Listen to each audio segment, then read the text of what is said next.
my friends. It's been 1 week since the last model kit, and we are still going strong at the start of the year. I managed to build another one and actually complete it. That's why you see this video. So, what happened? Well, remember the Grille from First to Fight in the beginning of the Puma video? I actually built this. I wanted to build the Leclerc, but then I realized I ran out of NATO Black, which I haven't used since. I think I haven't used it since last January when I built the Type 95 Hargo. Yeah, I don't know what happened to the paint. I think it dried out or something and couldn't have spilled over. Anyways, I also managed yesterday to finally mount the new shelves for my colors on the wall with the help of my father. And afterwards, he mounted them, and I was just standing there like a tree, doing absolutely nothing except existing. So, anyways, today's model is the Grille from First to Fight. I wanted to build this model since I bought it in last October. And then I realized, you know what, this is complicated because the quality looked good on many parts and some rivets were very nice for that scale. And then I looked at the tracks. You will see later in the video what I mean with that. So yeah, it's a tabletop-ish style kit, but without further ado, let's jump right into the building process. Assembly of the, well, hull wasn't really that easy. As you can see here, you have to glue on the front and back plate, and then later on you had to glue on the top piece, which couldn't really connect due to some pieces being in the way that are still visible on the back plate. There are some tiny little pieces, well, not pieces, but at the front you had some arms going from left and to the right, and I broke them off during cutting. I think I circuited it with the scalpel as well. So yeah, that's very unfortunate, but yeah, it's something I can live with. It's not a big deal, even though you see it at the end.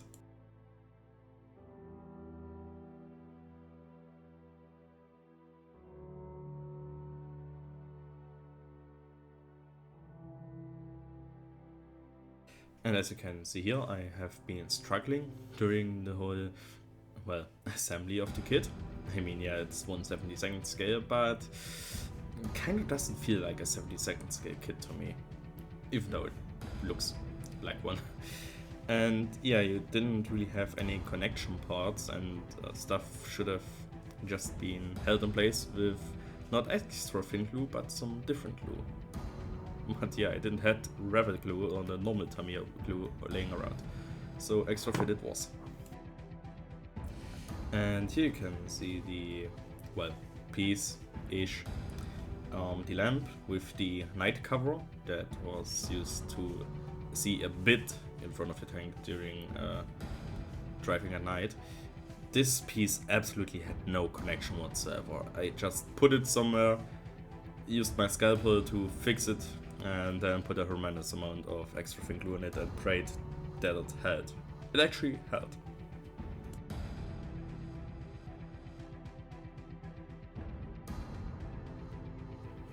I also skipped a bit of the assembly from the howitzer that is fitted on the tank.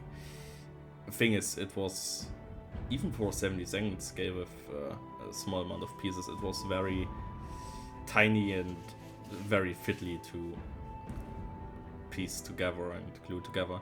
So that's why you see the finished gun.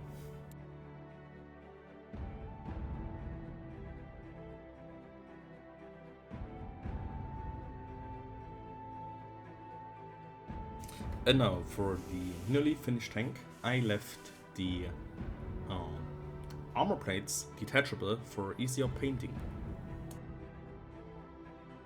And here you can see the problems with the running gear. I mean, yes, the running gear and the tracks are molded as one piece. It's very nice. You just had to glue the back parts of the front and idler wheel on.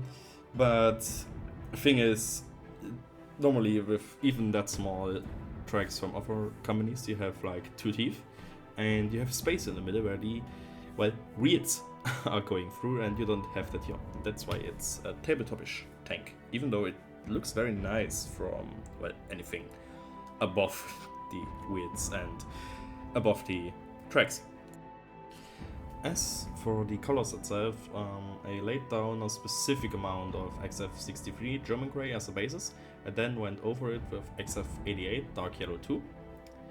I redid this process for the camouflage scheme later on again, and the overall colors I have used are, I think, Abaddon Black for everything that you see on later, like tracks and radio equipment for the black parts, and as well as some Revell wood color and XF63 for the twins.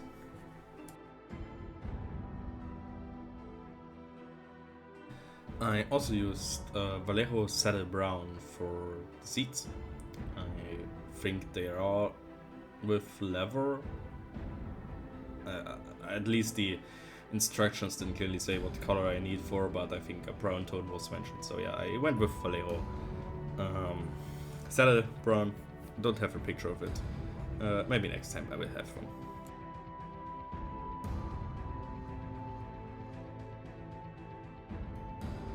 And here you can see my struggle with gluing everything back together.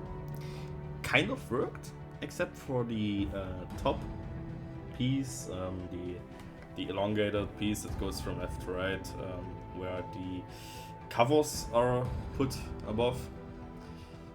Except this one, everything was fitted with Tamiya extra thin glue, and for the piece I've mentioned before, I had to use super glue because it didn't want to stay in place, which annoyed me very much. As you can hear, the second coat of German Grey is applied to the top half of the vehicle to blend everything together, so the paint that might have been removed by the extra thin glue, well, has been rebuilt, so to say. And then we used my favorite masking option of all time, which is Patafix.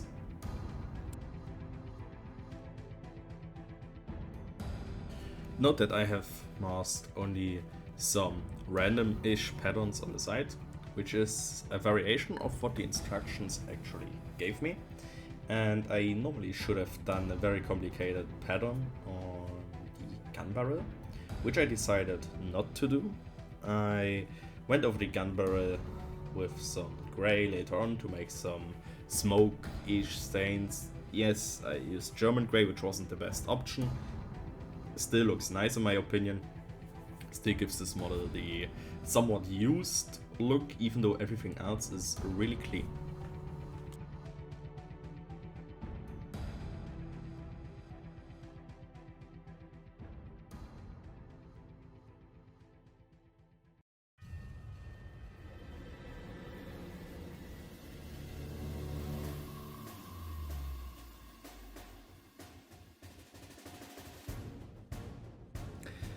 And after I attached the running gear with the tracks, I went on to remove the Patafix, which is basically the most satisfying part. And yeah, I have a nice camouflage scheme. I really achieved something nice here. I mean, Patafix is the stuff that normally holds your waifu posters in place, but it is also great for masking off and don't damage your paint after removing.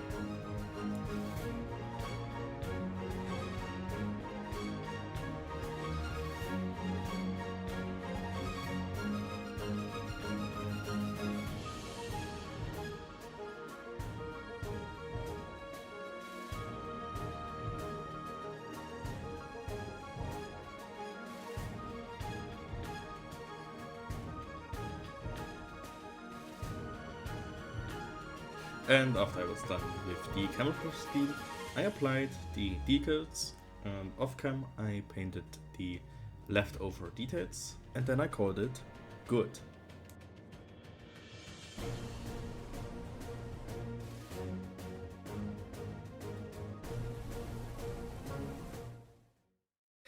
And there we have it, guys.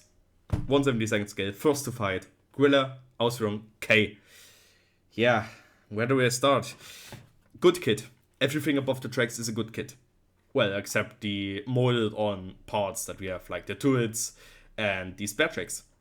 You know, they wouldn't have to be like on already molded onto the pieces. They could have been extra pieces and maybe give us 2 or 3 track links more for customization options on the vehicle or for future projects that for the ATs.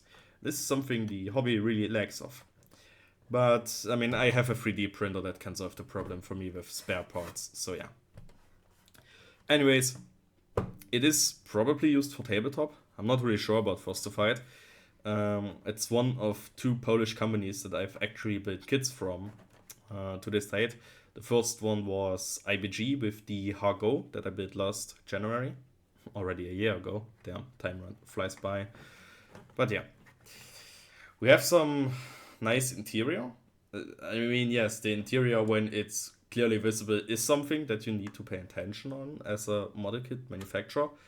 But on the other side, I have the Revell Grille Ausf H, I guess. And yeah, this one has more details on the inside, and I think even some MP40s from the crew, which are kind of lacking on this tank. But yeah. So far for this kit, I can say it's a solid 5 out of 10. It's not too good, it's not too bad. If you want to buy it, just keep in mind that it is a bit difficult to assemble, but it will make for some great kit. Nothing that I would personally recommend for dioramas, but something I would recommend to put between all your other Axis self-propelled artillery pieces on the shelf, so people can take a look at it and are like, the fuck is that? So yeah, anyways, that's for the tank. And now we are at the part of the video where we are talking about the fundraising for Christmas presents for children living in orphanages. So last video I started this, and this will continue with every video, I think. I haven't been able to, collect the fund that I find on the streets, but I took my fund at home and in my office and brought that away. And the amount that I will have is shown right here. And here we have 1 bill and a few, coins. This is exactly 10 euros 55 cents. Adding it to the 28 euros 53 cents, we are now at 39 euros and 8 cents, which is, not much, but considering it's only half of the month, or a bit after half of the month, it is fairly good, so to say. This is a very good start. Hopefully next week I can present you a bit more money, either some fun from the streets or some that I had in my office and brought away. And I hope we can get around 45 euros by the end of the month, which is the equivalent to 2 Christmas presents for children living in orphanages here in my city. Also, one note, I might set up a Ko-Fi, not really sure about this, but if you want to support children in need, a Ko-Fi will be coming, I think, in February, and no pressure. It is not a must. If you want to support, you can do it, but if you don't want or don't have the financial resources to do it, it is fine. It is just there, existing, like I am at work. And with that, we are at the end of the video. January going very strong for models and the fundraising. Private fundraising, so to say. Yeah. Thank you guys so much for watching. If you like what you see, you might want to hit the subscribe button. No pressure, no pressure. And until next time, I wish you a very nice rest of your day.